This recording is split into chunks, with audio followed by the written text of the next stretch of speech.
Hello friends, आज मैं आपके साथ पॉलिटिकल साइंस या पॉलिटी का एक नया टॉपिक लेके आया हूँ जो फीचर्स ऑफ इंडियन कॉन्स्टिट्यूशन चल रहा है। उस सीरीज़ में एक और पार्ट है, उसका एक और फीचर है इंडियन कॉन्स्टिट्यूशन का कि India is a sovereign state.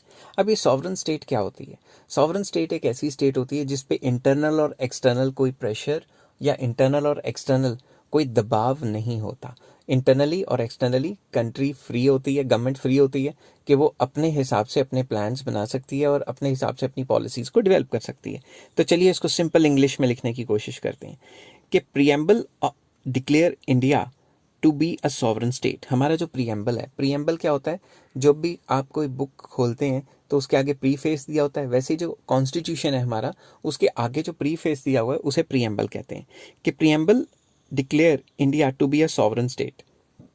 Preamble में लिखा है कि इंडिया हमारी एक सॉवरन स्टेट है, which means that India is an independent state. India एक इंडिपेंडेंट है and is totally free from external control, के बाहर का कोई कंट्रोल नहीं रहेगा, हम किसी और कंट्री के दबाव में आके कोई फैसले नहीं लेंगे।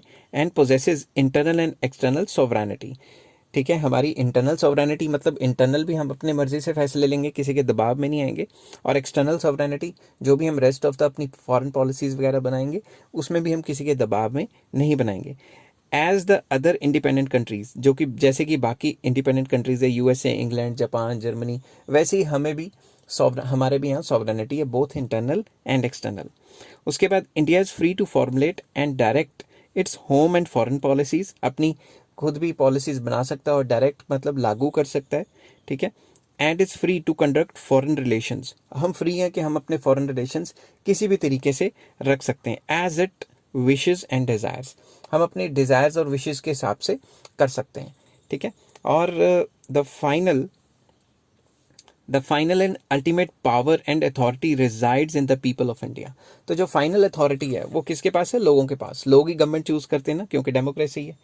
तो चलिए, अब कुछ इसके लोग क्रिटिक्स हैं, कुछ लोग क्रिटिक्स हैं, इसकी बुराई करते हैं कि भाई हम हैं कहाँ फ्रीडम, हमारे कहाँ फ्रीडम है।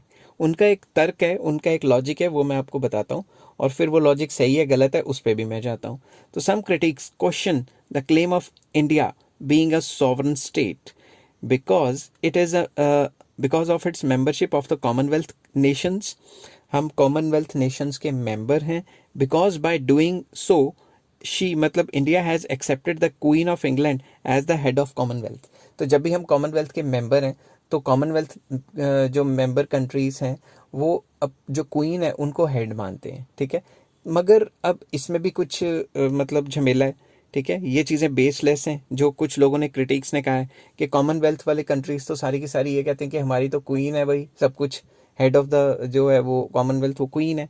क्वीन कौन सी? ब्रिटेन की। ठीक है, तो अब होता क्या है कि इसको भी बेसलेस करार दे दिया गया। ठीक है, the nature of Commonwealth of Nations has undergone a change. ठीक है, कॉमनवेल्थ का जो नेचर है वो लगातार चेंज होता जा रहा है। कैसे? Because it is no more termed as a British Commonwealth, क्योंकि अब इसको ब्रिटिश कॉमनवेल्थ नहीं कहा जाता। ठीक है, बेसिकली कॉमनवेल्थ कंट्रीज़ क्या हैं? जिन जिन कंट्रीज़ पे ब्रिटिशर्स ने राज किया है, ठीक है, उन कंट्रीज़ की आज़ादी के बाद एक यूनियन बना दी थी, तो उसे कॉमनवेल्थ कंट्रीज़ कहते हैं। But it is not an organisation of free nations. ठीक है, बट ये क्या है? It is an organisation. अब क्या है? ये ऑर्गेनाइजेशन है फ्री नेशंस की and is now named as Commonwealth of nations. तो इसका नया नाम ब्रिटिश कॉमनवेल्थ नहीं है, इसका नया नाम है कॉमनवेल्थ ऑफ नेशंस। तो इस हिस्से से हम ब्रिटेन की क्वीन के अंडर तो आए नहीं, क्योंकि अब तो ये फ्री है। ठीक है ना।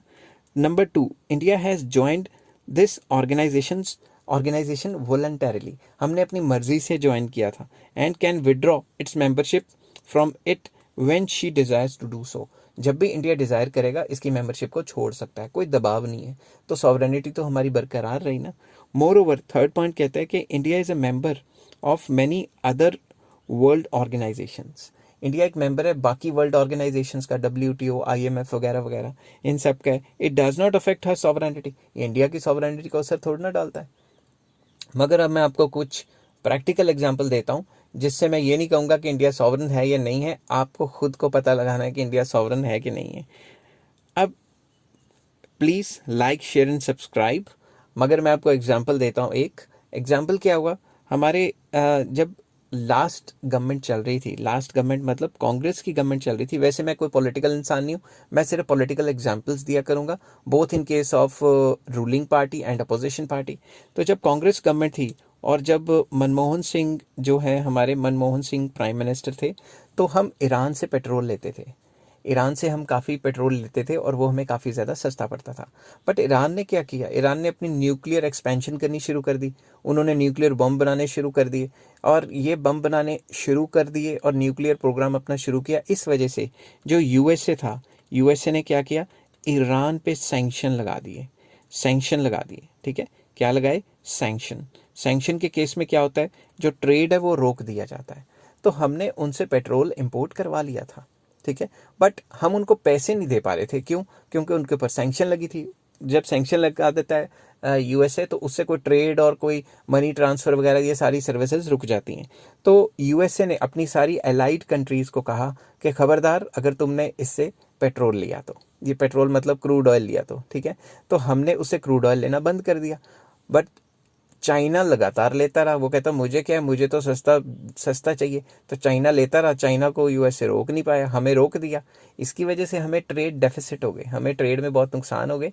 हमें जो क्या कहते हैं सस्ता तेल मिलता था ईरान से, हमें महंगा लेना पड़ा अदर सोर्सेज से। अदर सोर्सेज में कई सोर्सेज आ जाते हैं, सऊदी अरब भी आ जाता है और भी कई आ जाते हैं। ठीक है, तो अदर सोर्सेज से हमें महंगा पड़ता था, तो हमें फोर्सफुली वो लेना पड़ा। With in the mean time हम पैसे चुका नहीं पा रहे थे क्योंकि ट्रेड सैंक्शन लगी थी। तो जैसे ही हमारे यहाँ गवर्नमेंट चेंज हुई, तो थोड़े सालों के बाद ईरान है उसके ऊपर जो ट्रेड सैंक्शंस है वो ख़त्म हो गई। तो जो रूलिंग गवर्नमेंट थी उसने पैसे सारे के सारे दिए, क्योंकि सैंक्शन ख़त्म होती है तो पैसे तो देने ही थे ना जो हमने तेल लिया है। तो ये कहा गया कि पुरानी सरकार ने जो कर्जा चढ़ा दिया हुआ था और वो कर्जा हमने उतारा है। ठीक है, तो ये पॉलिटिकल बंदे चाहे किसी भी पार्टी के हों, ये अपनी पॉलिटिकल बेनिफिट के लिए कुछ भी बोल सकते हैं। ठीक है, मैं किसी पार्टी की फेवर में नहीं हूँ। कांग्रेस भी बहुत बुरी थी, तभी तो लोगों को अच्छा ऑल्टरनेटिव चाहिए था। मैं सिर्फ आपको खामियां बताऊंगा। ठीक है, दूसरी बात, अगर हम सॉवरन हैं एक्सटर्नली, दिमाग से सोचना, अगर हम सॉवरन हैं एक्सटर्नली, हमें एक्सटर्नल फ्रीडम है, तो हम किसी और कंट्री के दबाव पे आके अपना ट्रेड डेफिसिट क्यों करवा रहे हैं? हमें तो जो जहाँ से सस्ता माल मिलेगा वो खरीदेंगे ना। तो हमें यूएसए ने क्यों मतलब फोर्स किया कि भाई इससे लो, उससे लो, और चाइना क्यों फोर्स में नहीं आया? ठीक है ना, बेसिकली इंडिया के जो बैलेंस ऑफ पेमेंट वो खराब चल रही है, ट्रेड में लॉसेस चल रहे हैं, तो हमें जहाँ से सस्ता माल मिले वो लेना चाहिए था, हमें स्टैंड करना चाहिए था, मगर हम कर नहीं पाए। तो इससे आप पता लगाएं कि इंडिया सॉवरन है या नहीं है। आई होप ये एग्जाम्पल आपको समझ आई होगी। Take care, have a nice day.